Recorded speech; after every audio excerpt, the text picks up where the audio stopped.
오늘 또 하나님의 부르심 앞에 나온 여러분 한 분 한 분들이 주님의 은총 가운데 거하기를 주님의 이름으로 축원합니다. 여러분, 우리는 이 세상을 살아가면서 각자가 가지고 있는 신념이 있습니다. 그것을 때로는 가치관이기도 하고 또 세계관이라고 하기도 합니다. 이것을 통해서 사람들은 세상을 보고 또 생각하고 판단하고 말하고 행동하기도 합니다. 각각 다 가지고 있죠. 그러니 여러분, 두 사람만 모여도 각각 다르니까 서로 안에 때로는 충돌이 있습니다. 충돌.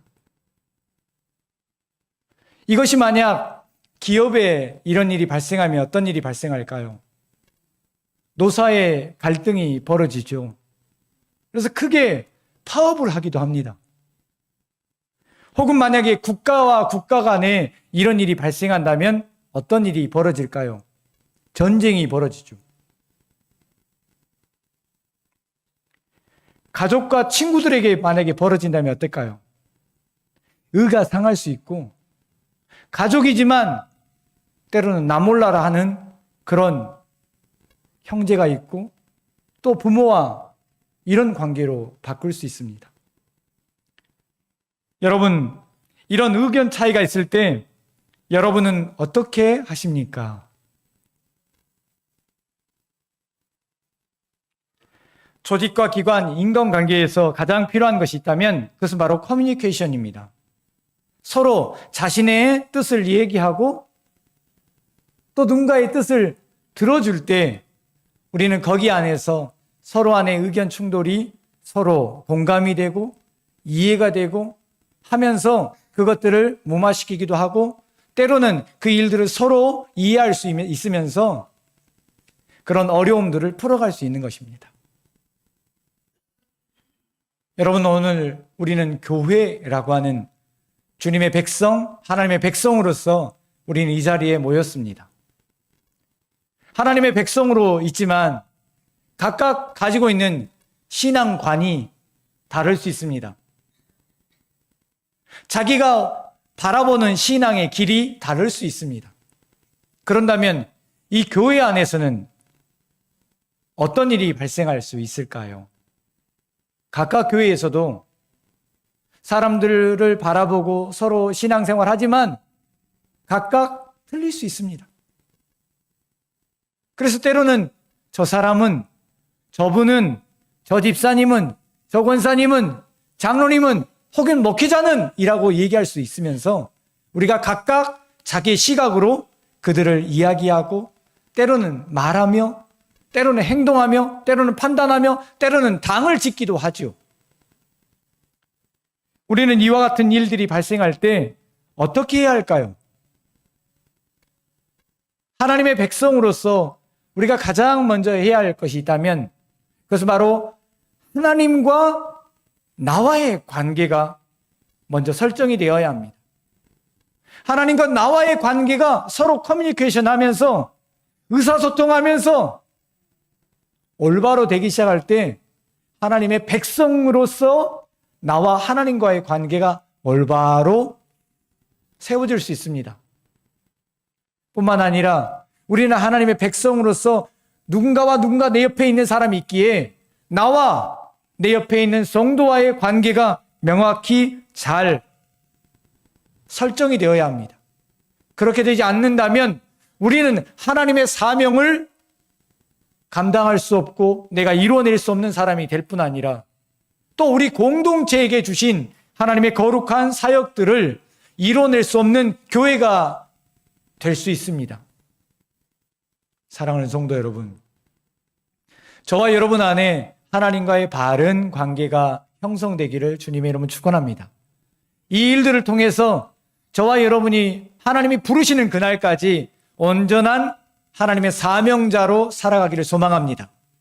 뿐만 아니라 하나님의 교회 공동체로서 하나님이 원하시는 교회가 되어가기를 소망합니다.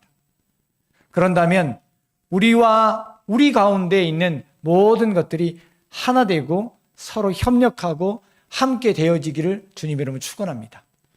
오늘 본문은 베드로라고 하는 이 사람을 통해서 하나님과의 관계가, 믿음의 사람으로서 하나님과 관계를 우리에게 어떻게 가져야 할 것인가를 말씀해 주고, 또한 베드로를 통해서 초대교회의 성도들, 하나님의 공동체가 어떻게 그들 안에 서로 이야기하고 서로 공유되며 서로 커뮤니케이션 해야 할 것인가를 말해주면서 그 교회가 가지고 있는 편견을 깨지고 편견을 이겨내며 하나님의 교회로 바로 설 수 있는 그 길을 안내해 주고 있습니다. 우리 함께 이 말씀을 가만히 보면서 주님의 원하시는 교회가 되기를 소망합니다.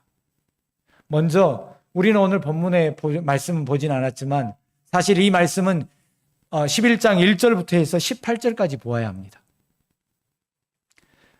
11장 1절부터 해서 10절까지 보면 베드로가 하나님과의 관계가 어떻게 그가 설정되어지는 것을 보여주고 있습니다. 물론 이 말씀은 10장부터 연결되기도 하죠. 우리는 지난주에 말씀을 보았습니다. 베드로는 예수 그리스도의 부활하신 사건을 통해서 그가 하나님이 이 땅에 어떤 계획을 가지고 있으며 하나님이 어떻게 예수님을 보내셨으며 또 그는 어떻게 예수 그리스도를 만나는 일들을 통해서 그가 하나님의 백성, 하나님의 제자로서의 삶을 살아가는 것을 배우게 됩니다.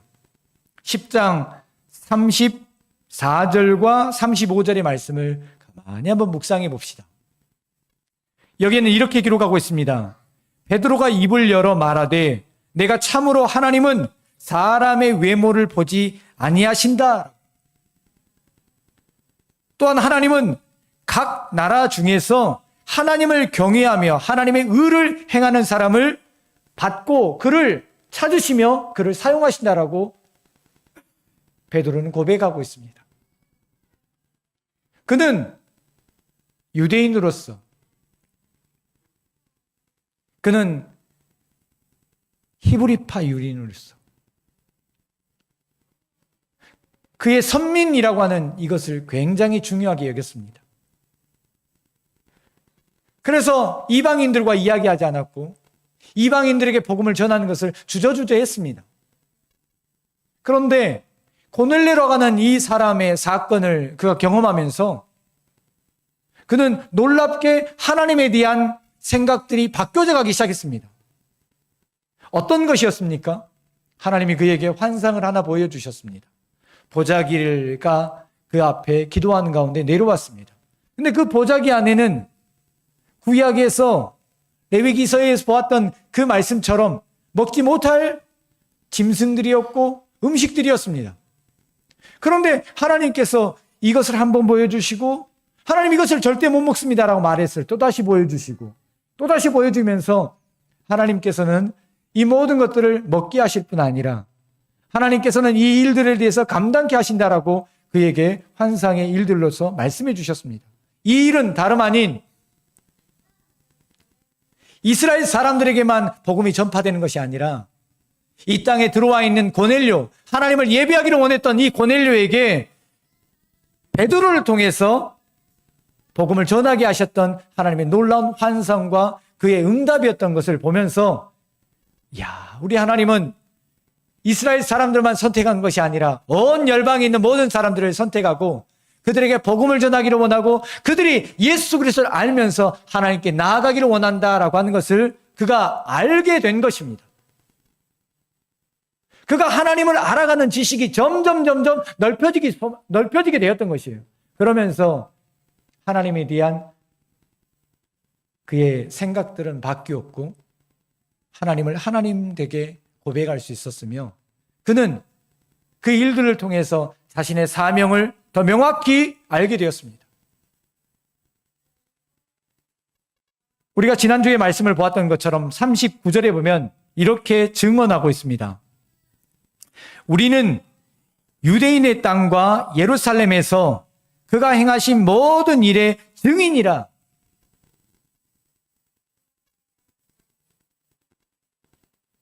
오순절 사건을 그가 경험하면서 그는 예루살렘에만 주님이 계시는 것이 아니라 사마리아 땅 안에서도 주의 성령의 역사가 있는 것을 빌립을 통해 보았고 들었으며, 또한 자기가 고넬료에게 말씀을 나누는 일들을 통해서, 고넬료에게 성령이 임하는 사건을 통해서 그는 증인의 일들이 이스라엘뿐 아니라 온 열방을 향하시는 하나님의 마음을 알게 된 것입니다.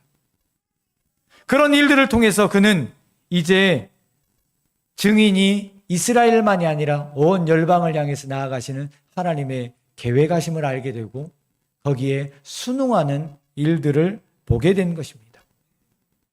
이렇게 베드로는 하나님과 영적인 교제함을 통해서 그가 가지고 있던 신앙적인 관념들, 또 그가 가지고 있는 신앙의 틀이 점점 넓어지면서 하나님의 구원 계획을 알게 된 것입니다. 이것이 베드로가 가졌던 하나님과의 관계입니다. 사랑하는 성도 여러분, 우리 믿음의 사람들에게 가장 먼저 관계가 설정되어야 할 것은 바로 하나님과 나와의 관계입니다. 하나님이 나를 어떻게 바라보시고 나는 하나님 안에서 어떤 사람인지를 알게 될 때 우리는 그때 비로소 하나님께 고백할 수 있으며 하나님의 백성으로서의 나의 정체성이 명확해지기 시작합니다. 그러면서 베드로는 그가 하나님의 거룩한 사명들을 끝까지 완수할 수 있었습니다. 여러분, 우리는 하나님과의 관계만 살아갈 수만 없습니다. 왜냐하면 우리는 공동체, 교회라고 하는 공동체 가운데 함께 신앙생활을 해갑니다. 베드로도 당시 초대교회라고 하는 이 공동체 가운데 예배생활을 하고 신앙생활을 해갔습니다. 그런데 베드로가 가지고 있는 생각과 당시에 초대교회 성도들이 가지고 있던 생각이 점점 달랐습니다. 그 달랐던 것을 11장 1절과 2절과 3절에서는 말하고 있습니다. 특별히 우리 함께 2절의 말씀을 함께 읽겠습니다. 베드로가 예루살렘에 올라갔을 때에 할례자들이 비난하여 3절 이르되 내가 무할례자의 집에 들어갔다 함께 먹었다. 그 먹었던 소식을 초대교회 성도들이 듣게 되었습니다. 이 초대교회 성도들을 가지고 있는 신앙과는 유대인들, 아니 적어도 헬라인들 속에 살았던 유대인들을 그대로 그들은 맞아줄 수 있었습니다. 그런데 이방인인 고넬료가 함께 먹었다고 합니다. 그리고 그는 백부장입니다. 경찰입니다. 군인입니다. 그를 잘못 알았다가는 자기들도 잡혀갈까 봐 두려워하는 그런 인물인데 그와 식사를 하고 왔다고, 그와 함께 면담을 하고 왔다고 하니 이 초대교회 성도들이 얼마나 놀랬겠습니까? 그리고 그는 할례를 받지 않았다라고 하는 이 일들을 통해서 베드로를 무척이나 비난했습니다. 무척이나 비난. 여러분, 이 비난을 받을 때 견딜 수 있는 사람은 몇이나 될까요? 누군가 여러분을 비난한다고 하면 견뎌낼 수 있겠습니까? 베드로 성정이 불같은 사람입니다. 불같은 사람. 그의 앞에 예수님을 잡으러 왔던 말고라고 하는 이 사람도 이 왔을 때 그가 칼을 빼서 그의 귀를 잘랐습니다. 그리고 그는 예수님께서 물었을 때 예수님 모두가 다 나를 버린다 할지라도 저는 버리지 않겠습니다 했던 그런 행동파의 베드로입니다. 그런 성격 급한 사람, 그런 자신의 관념이 명확한 사람이 이런 이야기를 들었을 때 참아줬을까요?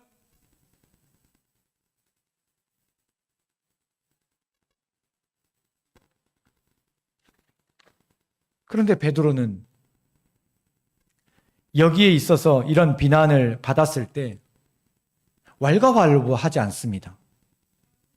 왜 이런 일이 벌어졌을까라고 하는 것들을 베드로후서 2장 1절부터 해서 10절까지 보면 베드로가 왜 그런 비난을 받았음에도 불구하고 참아낼 수 있었고 왜 그런 일을 하지 않았는지를 말해주고 있습니다. 베드로후서 1장 4절 중간에부터는 이렇게 시작합니다. 너희가 정욕 때문에 세상에서 썩어질 것을 피하여 신성한 성품에 참여하는 자가 되게 하려 하셨느니라. 그러므로 너희가 더욱 힘써 너희 믿음의 덕의 지식을, 지식의 절제를, 절제의 인내를, 인내의 경건을, 경계의 형제 우애를, 형제 우애의 사랑을 더하라. 그가 성령 하나님을 경험하면서 그가 가지고 있던 옛 성품이 사라지기 시작했어요. 하나님의 성품을 닮아가기 시작했던 것이에요. 하나님의 형상을 회복하기 시작했던 것이에요.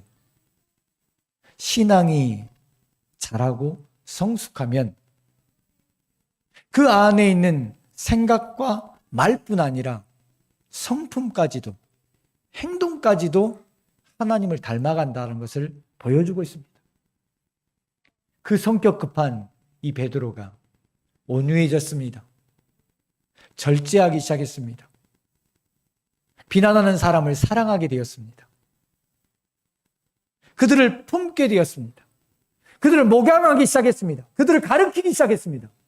그러면서 베드로는 여기에 있는 이 초대교회 성도들에게 왜 하나님이 이런 일들이 있었는지를 또 우리가 지금 이런 의견 충돌이 있는 것을 사뭇 가르쳐주고 있습니다. 여러분, 누군가 아는 사람이 가르쳐줄 수 있습니다. 누군가 먼저 걸어갔던 사람이 그 길을 안내해 줄 수 있습니다. 사랑하는 성도 여러분, 하나님을 아는 지식이 더 넓어지기를 주님의 이름으로 축원합니다. 하나님을 아는 지식이 더 깊어지기를 소망합니다. 하나님을 경험하십시오. 그리고 그 경험했던 것을 누군가에게 알려주기를 주님의 이름으로 축원합니다. 우리는 그렇게 되기 시작할 때 사람들이 나를 비난하고 비판하고 말을 놓고 나를 마치 도마 위에 탕탕탕 쏘은다 하더라도 거기에 참아낼 수 있고 인내할 수 있는 것입니다. 왜요? 하나님을 알고 하나님의 성품이 내 안에 들어왔고 또 하나님께서 그들을 가르치고 그들을 목양하라고 하는 그 마음을 주셨기에 베드로는 이 일을 견뎌낼 수 있었던 것입니다. 이런 것들을 보면 베드로도 하나님과의 그런 신뢰감이 형성되고 만들어졌던 것도 있지만 이 공동체 안에 베드로도 이 공동체 안에서 베드로가 베드로이라고 하는 것을 누군가에게 신뢰감을 형성해 줄 수 있어야 합니다. 그런 일들을 통해서 베드로는 그 교회 안에서 그의 위치를 찾아갈 수 있었던 것입니다. 사랑하는 성도 여러분, 여러분은 교회 안에서 신뢰감이 형성된 사람입니까? 아니, 저를 봅시다. 저는 여러분과의 친밀한 신뢰감이 형성돼 가고 있나요? 여러분과의 저와의. 목양자가 말을 하고 가르치고 또 목양자가 목회할 때 이렇게 해 주십시오. 이렇게 해야 합니다. 이런 방향으로 나아가야 합니다. 라고 말할 수 있고 가르칠 수 있고 목양할 수 있는 것은, 아니 들을 수 있는 것은, 아니 그 일들을 함께 할 수 있는 것은 바로 그 안에 신뢰감이 형성되지 않으면 절대로 사람들은 듣지 않고 받아들이지 않으며 절대로 그 일을 따라가 줄 수 없습니다. 공동체에서의 첫 번째 필요한 것은 내가 하나님과의 그런 신앙도 좋은 것도 있지만 그 안에서 내가 신뢰감을 성도들과 함께 맺어가는 것입니다. 저도 이 일을 위해서 함께 노력해 가는 것입니다. 사랑하는 장로님들, 반드시 여러분들도 성도들과의 관계가 신뢰를 만들어 주십시오. 신뢰할 수 있는 말을 할 수 있도록, 영향력이 갈 수 있도록 신뢰감을 만들어 주십시오. 사랑하는 권사님들, 여러분이 세워진 이유, 여러분이 이 교회에 존재하는 그 항존직으로서 있는 이유, 그것은 바로 신뢰감을 통해서 만들어집니다. 누가 나의 말을 믿어준가요? 신뢰감이 없으면 절대로 믿어주지 않습니다. 사랑하는 성도 여러분, 우리가 신뢰감, 믿음직한 사람이 되어지기를 주님의 이름으로 축원합니다. 우리 함께 그 일을 위해서 서로 노력합시다. 베드로가 이와 같은 교회의 어려움이 되었을 때 그는 이 교회의 어려움이 되었을 때 이겨낼 수 있었던 두 번째 이유가 있다면 그것은 바로 성령 하나님을 그의 공동체 가운데 초청하며 또 하나님께서 행하실 것들을 기대했던 사람입니다. 여러분, 오늘 본문 17절에 보면 이 베드로가 이 공동체 안에서 어떤 일들을 정말 사모했는지를 잘 얘기해 주고 있습니다. 우리 같이 한번 17절의 말씀을 한번 읽겠습니다. 그런즉 하나님이 우리가 주 예수 그리스도를 믿을 때 주신 것과 같은 선물을 그들에게서 주셨으니 내가 누구이기에 하나님을 능히 맡겠느냐 하더라. 아멘. 베드로는 그의 모든 간증을 얘기할 뿐 아니라 이 공동체 안에서도 성령 하나님께서 그와 같이 행했던 것처럼 우리와 행했던 것처럼 그들에게 동일하게 나타났던 일들을 증언하면서 다시 한번 교회 공동체 안에 성령 하나님께서 일하시기를 간절히 소망하고 있습니다. 교회 성도들은 각각 생각이 다르고 신앙이 다릅니다. 그러나 누구 때문에 누구를 통해서 하나 될 수 있습니까? 성령 하나님께서 그들에게 계시해 주시는 말씀, 나눠주시는 말씀, 함께 공유된 말씀을 통해서 그들을 함께 할 수 있고 그들은 그 함께 할 수 있는 그 비전을 잡을 수 있으며 함께 목적을 잡을 수 있었던 이유이기도 하죠. 그래서 베드로는 이 교회 안에 다시 한번 하나님의 역사가 드러나기를 원했던 것입니다. 초대교회 성도들이 성령을 받았을 때 어떤 일이 벌어졌습니까? 각기 다른 방언의 말로서 이야기하고 설교하고 기도하는 일들을 통해서 모였던 모든 사람들이 그 말씀을 들었고 그 이야기를 해석해서 들을 수 있었던 것입니다.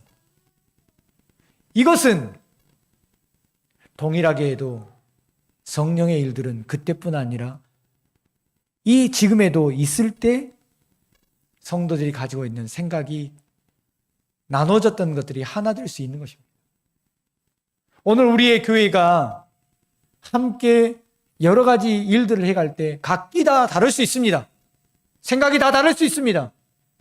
충분히 논의할 수 있습니다. 그러나 더 소중한 것이 있다면 무엇일까요? 하나님이 무엇을 원하실까? 성령 하나님은 우리를 통해서 무엇을 원하실까라고 하는 이것을 구하고 간구할 때 우리는 그것을 붙들을 수 있고 함께 공유할 수 있으며 여기에 한 공동체를 이룰 때 거기에는 나눠짐이 없고 하나 될 수 있는 것입니다. 우리 교회 안에 이런 성령의 역사가 있고 말씀의 역사가 있으며 함께 이 말씀을 붙들고 나아가는 공동체가 되기를 주님의 이름으로 축원합니다. 그러게 될 때 우리는 주님이 원하시는 교회, 주님이 보기에 아름다운 교회가 될 것입니다. 이 일들을 하게 될 때 우리는 더욱더 하나님이 쓰시는 교회가 될 것입니다. 전 특별히 마지막으로 18절의 말씀을 통해서 여러분과 마지막 메시지를 나누고 싶습니다. 우리 같이 한번 18절의 말씀을 함께 읽겠습니다. 그들이 이 말을 듣고 잠잠하여 하나님께 영광을 돌려 이르되 그러면 하나님께서 이방인에게도 생명 얻는 회개를 주셨도다 하니라. 아멘. 그들이 그 말을 듣고 다들 이제 마음으로 받아들이고 함께 그 일을 하기로 결정합니다. 초대교회 각기 다 신앙이 틀리고 가치관이 틀리고 세견이 다 틀렸습니다. 그런데 함께 회의하고 함께 공유한 것들을 받아들인 다음에는 한 목적, 한 비전, 한 꿈을 향해서 나아가고 있습니다. 이것이 바로 초대교회가 하나님의 놀라운 역사 가운데 있었던 이유입니다. 저는 우리 교회에 어떤 일을 할 때마다 서로 논의되었으면 좋겠습니다. 충분한 이야기, 충분한 생각 서로 논의되었으면 좋겠습니다. 그러나 논의할 수 있습니다. 그렇지만 우리에게 가장 소중한 것이 있다면 하나님이 우리를 통해서 무엇을 원하실까라고 하는 하나님의 꿈과 하나님의 계획과 하나님의 뜻을 구하셨으면 좋겠습니다. 그리고 그것이 가장 소중하다 여기면 내 것을 내려놓고 우리에게 주신 꿈과 비전을 붙들고 이 일을 함께 이루어갔으면 좋겠습니다. 우리는 그렇게 되기 시작할 때 교회는 나누어지는 것이 아니라 편견을 갖는 것이 아니라 하나님 안에서 아름다운 거룩한 꿈을 펼치는 교회가 될 것입니다. 여러분, 다음 주에 보게 될 내용이기도 하지만 교회는 이때부터 해서 하나님의 거룩하고 놀라운 일들을 행해가고 있습니다. 저와 여러분이 꿈꿔야 할 것이 있다면 바로 이런 교회입니다. 하나님, 우리를 통해서 하나님의 거룩한 일들을 이루어 주시고 우리를 통해서 하나님의 구원의 생명의 일들을 끝까지 우리를 통해서 일하여 주시옵소서라고 하는 그런 기대감입니다. 그런 기대감과 소망으로 가득 찬 우리 하멜 영락교회가 되기를 주님의 이름으로 축원합니다. 기도하겠습니다.